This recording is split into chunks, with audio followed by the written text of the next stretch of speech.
isiniif haa ta'u hordoftoota hamboo YouTube akkam jirtu fayyaa keessanii nagaa keessanii nagaa kooti galata waaqayyoo isiniin jedha galata waaqaa jirtu hordoftoota koo isiniin jedha baganaa jiraattanii egaa hordoftoonni koo viidiyoo innaa nuti gallakkifne share gochuu like gochuun dagatinaan isiniin jedha warra hordoftoota keenyan taane immoo subscribe share like nu godhaa nu jajjabeessaan isiniin jedha egaa hordoftoota koo gara dubbii isan dhufeetti yoon darbu egaa ruuttaanarraa abrishiini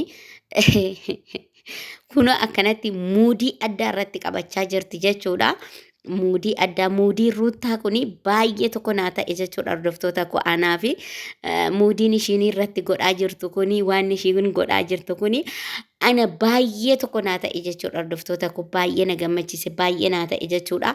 Namni tokko gaafa dubartiin takka gaafa boochee jettee boochee gaafa fixattee jettee bakka waan biraa uumti jechuudha. Waan biraa sadarkaa biraa irra qaqqabdi waan biraa uumti jechuudha.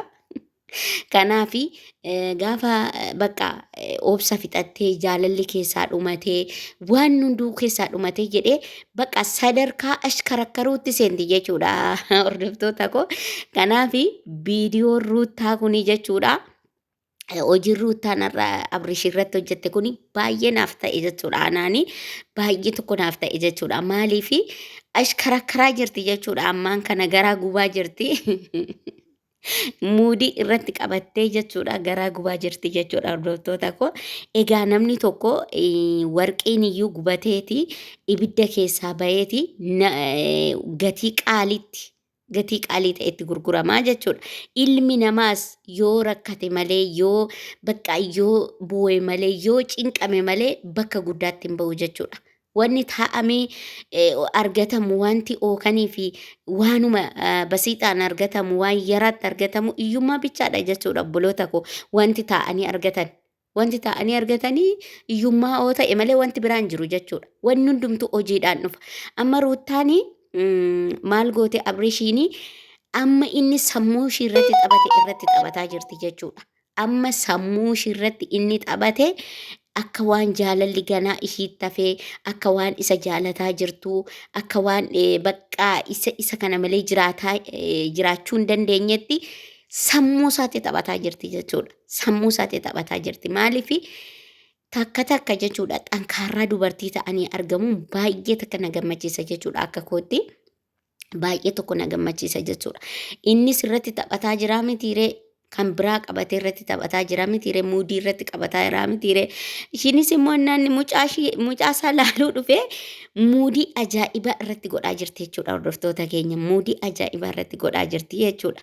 Maaliifi bakka otoo dubartoota tokko ta'eeti boo'anii ookanii fi bakka of qaqqabuu dhiisanii bakka dhaachuu dhiisanii filachuu dhiisanii dhiqachuu dhiisanii dubartoota keenya jechuudha. Hordoftoota hamboo YouTube kan taatan baradhaa jechuudha. Maaliif jennaani eenyuu jecha iyyuu gadi cabuu hin qabnu jechuudha. Eenyuu jecha iyyuu jechuudha. Eenyuu jecha gadi cabuu hin qabnu. Eenyumaa jecha jechuudha. Maaliifi bakka yoo ati jiraatte wanni hundiyyuu dhufuu danda'a jechuudha. Of qaqqabuun of babbareechuun namni tokko yoo bakka carraadha. Namni tokko waliin jiraachuun tokkotti heerumee waliin jiraachuun carraadha jechuudha. Inni suni carroomuudha. Uumaan ofii nama carraa qabdu nama carraa qabu nama gochuudha jechuudha hordoftoota koo. Garuu dubartiin amma yoomitti bu'aa afti akkanatti shabrriq ennaa jedhanii akkatti namatti tolu ennaa akkatti sitti toluu iyyuu baatu isa si dhiisee deeme fuulduratti ennaa ati akkanatti gammaddee muudii itti qabattu hedduu nama gammachiisa jechuudha hordoftoota koo.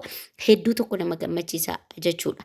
Hedduu tokkoon gammadeefanii dhugaa rabbii hedduu tokkoon gammada mucaa kana laalee jechuudha. Hedduu tokkoon gammada maaliifi bakka jabaatu akka feerroo yoo taate eenyumtu si dafaruu hin danda'u. Eenyumtis maal si gochuu hin danda'u jechuudha. Kanaafi hordoftoota koo kana isiniin jedha.